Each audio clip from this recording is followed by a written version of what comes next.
Welcome to WION Live Broadcast, New York City. I'm Susan Tehrani. First, let's take a look at the stories making headlines this hour.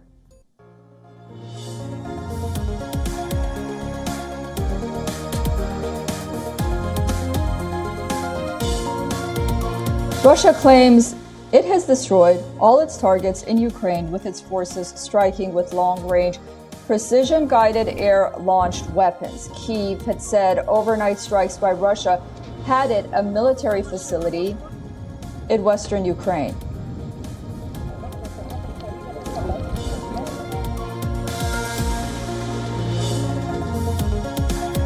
Kremlin welcomes Erdogan after his re-election in Turkey, says it has very ambitious goals with the country and expects the fairly high dynamic between Russia and Turkey to continue.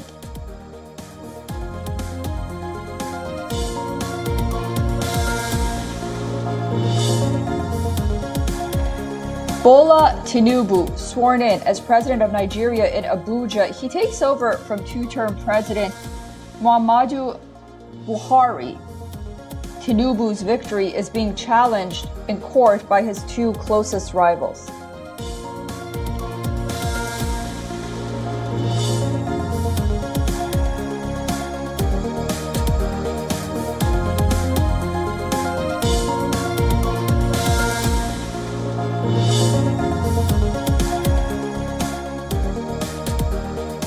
Mauricio Pochettino returns to the Premier League as Chelsea manager. The EPL giant announced the appointment a day after falling to their worst league finish in 27 years.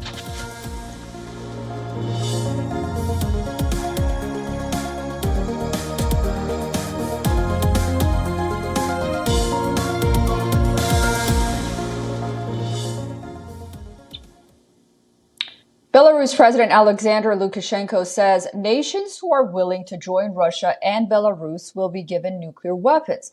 This comes days after he confirmed the transfer of some tactical nuclear weapons from Moscow to Minsk had begun.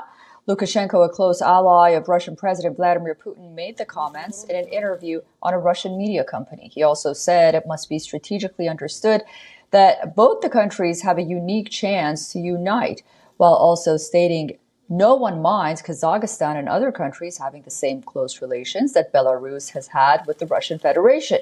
His comments on handing out nuclear weapons to like-minded allies are likely to heighten concerns at a time of growing global proliferation. To the possible rise in concerns, Lukashenko said if someone is worried, then it is very simple. They just have to join in the union state of Belarus and Russia. That's all. And there will be nuclear weapons for everyone. But it is still not clear how wide Lukashenko's invitation to join the Union state extended, and he offered no other specifics. Although the Belarusian president was quick enough to say that it was on his own views and not that of the views of Russia, the proposal that he's making. Now, following his meeting with Russian President Vladimir Putin, Belarusian President Alexander Lukashenko mysteriously took critically ill. The cause of his decline of health is yet to be identified.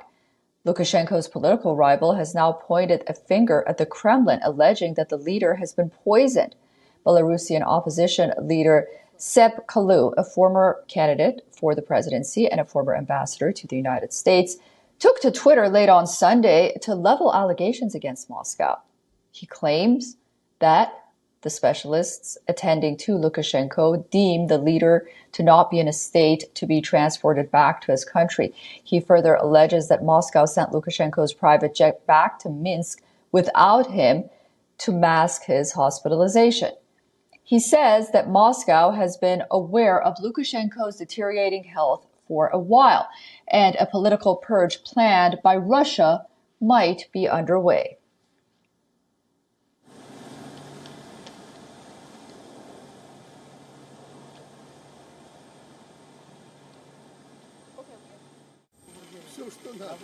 Peter Kuznick, he's joining us live from Washington, D.C. Peter, welcome back to WION, and thank you for joining us. Wow, things definitely escalated. What do you make of this announcement by Lukashenko and then the events that followed? I think Lukashenko's saying that there'll be nuclear weapons for everyone is a sign of madness. And this is the opposite of what the world wants and what the world needs. The last thing we need now is more nuclear weapons in more countries. The last thing we need is nuclear proliferation. The world is already poised at a precarious precipice with the threats that are going on. We see escalation on both sides. Just these overnight attacks in Kyiv, in Odessa, and other parts of Ukraine, right on the heels of the United States announcing that training will begin on the F-16s, that the U.S. will support that, plus the Storm Shadow missiles being sent by Britain. What we're seeing is a very dangerous escalation right now. The practical consequences of Russia putting these weapons in Belarus might not be that significant, but the symbolism of it shows that they are more and more concerned by what's happening and willing to be more aggressive. Lukashenko has said he doesn't speak for Putin when he talks about any country that wants these tactical nuclear weapons can get them. But keep in mind that the weapons in Belarus will be controlled not by Belarus, they'll be controlled by Moscow, in the same sense that the U.S. tactical nuclear weapons in Germany and Italy and Belgium and the Netherlands and Turkey are controlled by the United States. The risk of potential accidental problems is still great.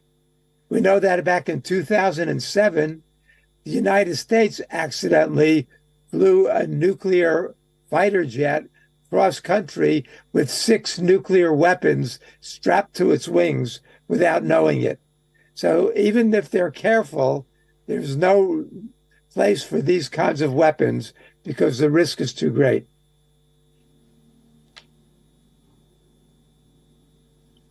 And we've talked about this before, about the actions that the United States and NATO can possibly take at this point.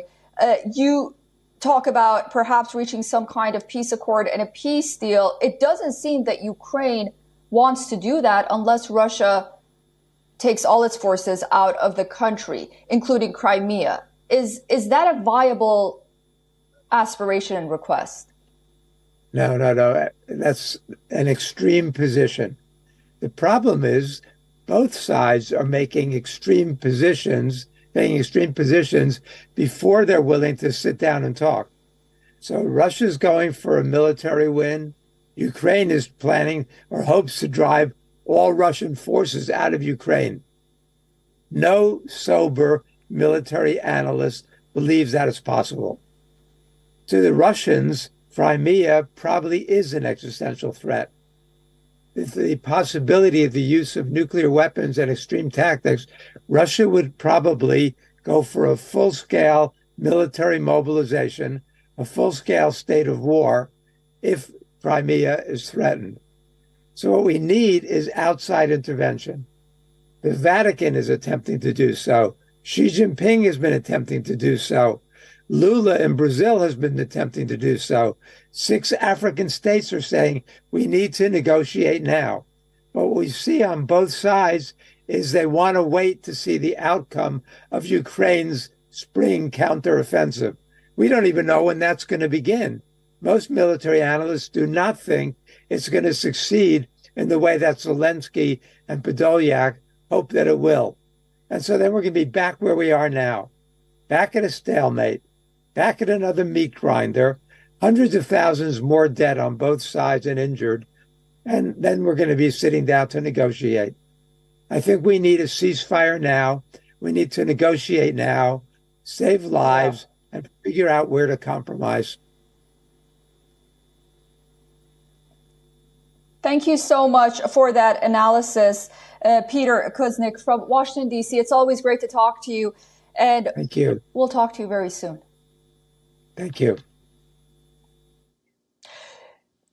The AUKUS military alliance has placed special emphasis on swarm drone technologies in what appears to be an effort to gain the upper hand against China in the Asia-Pacific region. Earlier this week, the British Defence Minister revealed that AUKUS, a trilateral security pact between Australia, the UK, and the United States, held its first artificial intelligence and autonomy trial on the 28th of April, with the aim of rapidly driving these technologies into responsible military use. The trial, organized by UK's Defence Science and Technology Laboratory, brought together Australian, UK, and US AI-enabled assets in a collaborative swarm in order to detect and track military targets in real time. Swarm drones are a group of drones that work together to achieve a common goal. All the individual drones work in unison to complete tasks using distributed coordination, with each communication sent out by one drone providing the other with up-to-date information about their environment and roles in the mission. As their commands are based on real-time data, these swarms react quickly and precisely to change in their surroundings.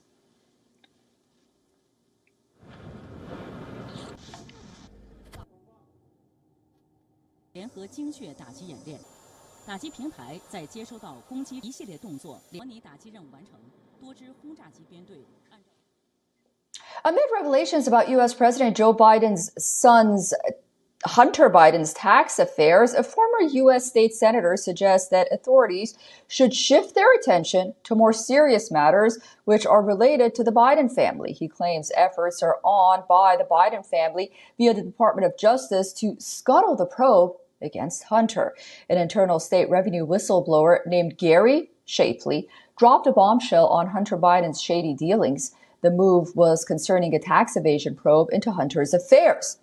Shapley had advised Hunter's tax probe since January of 2020. He claimed that the investigation was being, quote, slow-walked before he even took over. He also stated that the Department of Justice tried to interfere and influence his probe. Former Colorado State Senator Ted Harvey commented on this by taunting Shapley's experience. He said Shapley's surprise stems from the fact that he has never previously worked on an elite high-profile case like this one. On the other hand, Steve Gill, attorney and CEO of Gill Media, observed a contradictory behavior of American media. He points the fact that the mainstream American media, which used to like whistleblowers, is now appearing rather critical of them due to their job in protecting the Biden family at all costs.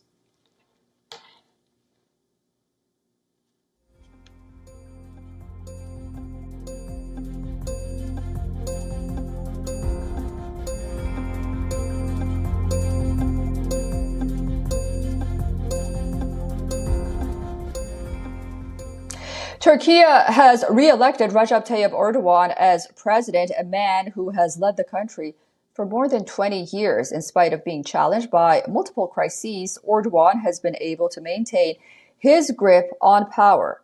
Here's a report.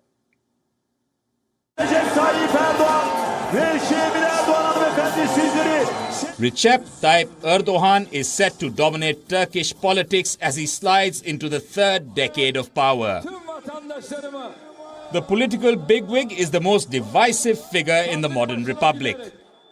Some see him as a powerful leader who has had a significant impact over Turkey's domestic policies and helped the nation gain global prominence. However, his critics argue that the leader has become increasingly authoritative and has launched a crackdown on Turkey's democratic nature. But it wasn't always the case. Erdogan has had his share of humble beginnings. Born in February 1954, Erdogan grew up as the son of a coast guard on Turkey's Black Sea coast. He moved to Istanbul with his father and siblings, hoping for a better life. As a child, he sold lemonade and sesame buns to earn extra cash. Erdogan attended an Islamic school before obtaining a degree in management from Istanbul's Marmara University and also played professional football. Later, he joined the pro-Islamic Welfare Party led by Necmettin Erbakan, who led the first Islamic coalition to rule the country in its modern history. The party went on to gain prominence, and Erdogan was elected as Istanbul's mayor in 1994. However, his term came to a premature end when he was convicted of inciting racial hatred. He served months in jail, and the party was also banned. But after returning to politics, Erdogan formed his own conservative political party in 2001, the AKP, that soon enough went on to gain parliamentary majority. In 2003, Erdogan was elected as Turkey's prime minister, and since then there has been no turning back. Then he went on to gain 3 terms as a prime minister. The date of March 9, 2003 is a historical turning point for our country's struggle for democracy, law and justice. In his first decade into power, he implemented reforms of crucial importance from economy to corruption. His policies helped pull millions out of poverty. Erdogan also pushed for Turkey to be a part of the European Union. Undoubtedly, we see our bid for the European Union membership as the most important modernization project for our country. His leadership and Turkey's transformation was internationally recognized, but critics warned he was becoming increasingly autocratic. By 2013, protesters took to the streets. The Gezi Park protests in Istanbul marked a turning point in his rule that alarmed his allies within the camp. In year 2014, barred from running another term for Prime Minister, Erdogan won Turkey's first presidential election held by direct popular vote. In 2016, barely months into his presidency, Turkey witnessed its bloodiest coup attempt, which resulted in emergency being declared.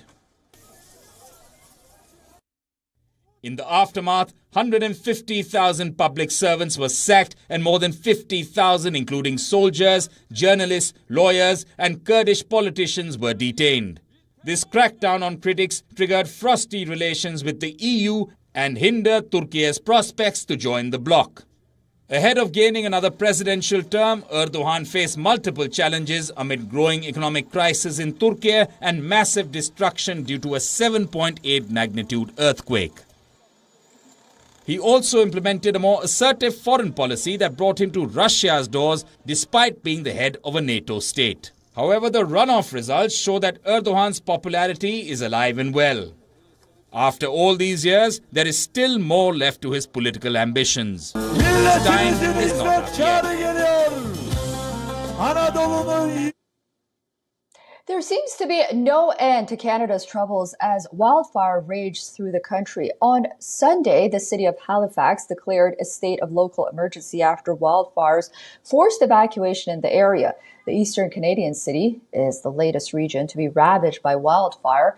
Authorities have said emergency would be in effect for up to 7 days, unless extended. As per reports, several schools have also been shut in the affected area. The Halifax Regional Municipality has set up temporary accommodation facilities for locals fleeing the fire. And earlier on Sunday, evacuation orders were also issued as wildfires burned 10 houses in central Canada. These alarming visuals are along a state highway in the Nova Scotia region, with massive clouds of smoke, which you can see engulfed nearby areas. Earlier this month, Alberta had declared a state of emergency after unprecedented wildfires forced tens of thousands of people to flee from their homes. For the past few weeks, Canada has witnessed uncontrollable fires in several regions of the country, causing power outages and mass evacuations. Emergency responders are working around the clock to keep people safe and mitigate threats posed by these wildfires. Follow us. Hadi. Go.